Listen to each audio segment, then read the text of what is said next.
Hier soir, j'écoutais une émission sur, je crois, RTL. Actuellement, là, il y a une grande place faite pendant cette période estivale à l'astrologie, au zodiaque, aux signes. Quel est votre signe? Je crois que ça s'appelle cette émission. Et avec Christine Haas et une certaine Laetitia, je ne sais plus très bien comment elle s'appelle. Et donc les gens téléphonent, posent des questions, on leur répond, etc. Et alors, la question, donc c'est ça l'image de l'astrologie aujourd'hui. Le signe zodiacal d'abord, alors évidemment, le signe zodiacal, j'ai besoin de connaître mon signe zodiacal, savoir si je suis scorpion, vierge. Et bon, déjà, moi, je bute là-dessus, parce que je considère que les signes zodiacaux ne sont pas définis par leur nom. Hein, déjà, une position relativement modérée, dans un premier temps. C'est-à-dire que les astrologues, l'astrologie savante d'ailleurs, ne va pas épiloguer sur le nom bélier ou vierge ou scorpion ou sagittaire. Elle va relier cela à des éléments, aux 4 éléments, aux planètes qui sont en maîtrise par rapport à ces signes, etc. Ça, c'est un premier temps. Donc, cette mythologie, c'est qu'à le dire, du zodiaque, je crois qu'il faut l'évacuer de l'astrologie. Et bon, bah, le public, effectivement, a été sensibilisé, et c'est d'ailleurs regrettable, mais ça ne date pas d'hier.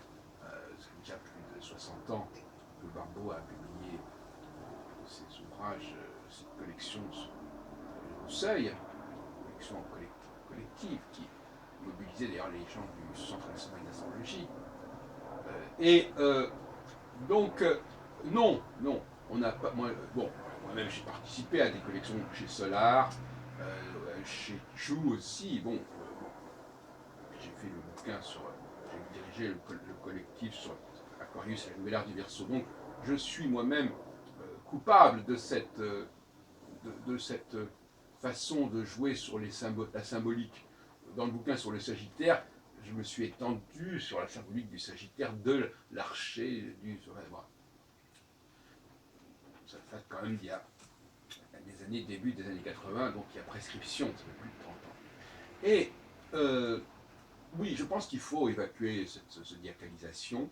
Et pourtant, aujourd'hui, elle est de plus en plus prenante, parce que non seulement elle existe au niveau du public, mais elle existe aussi pour l'astrologie mondiale.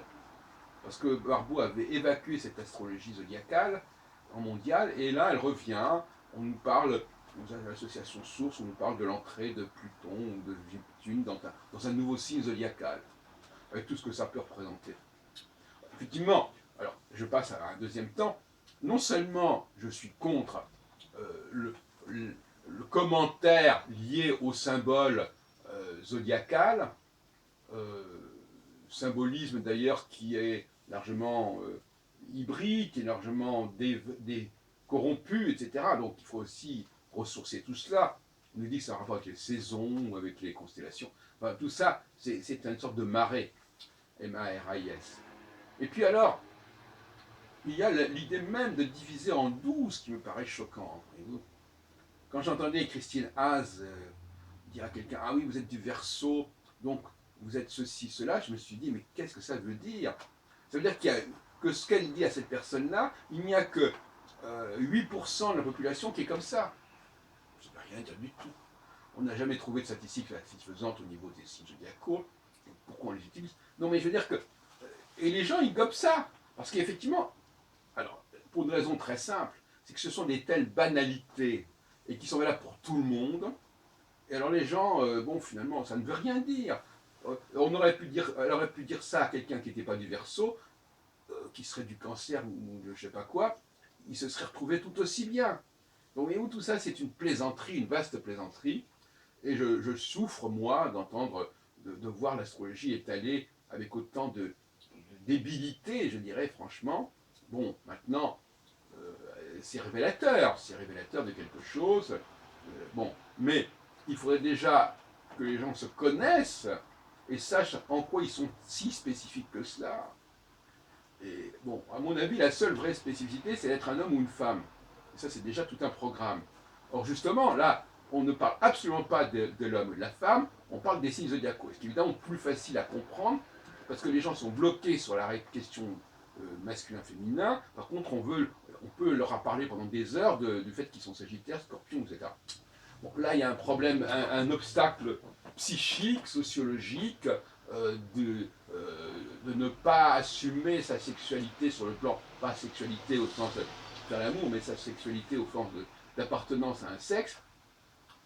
Bon, donc il y a un problème là, mais il est évident que ces gens-là, on ferait mieux de leur parler d'être un homme et une femme, comme fait Madame Lahaye sur notre chaîne, mais je veux dire, c'est de la psychologie qui est inconsistante, parce qu'elle n'a aucune rigueur scientifique, puisque on dit des choses aux gens qui sont totalement banales, qui sont des gens... Moi, je connais très bien la psychologie masculine. Alors moi, je peux te dire, je peux prendre n'importe quelle personne et lui balancer des trucs comme ça, il n'y a aucun problème. Et il se retrouvera, de toute façon.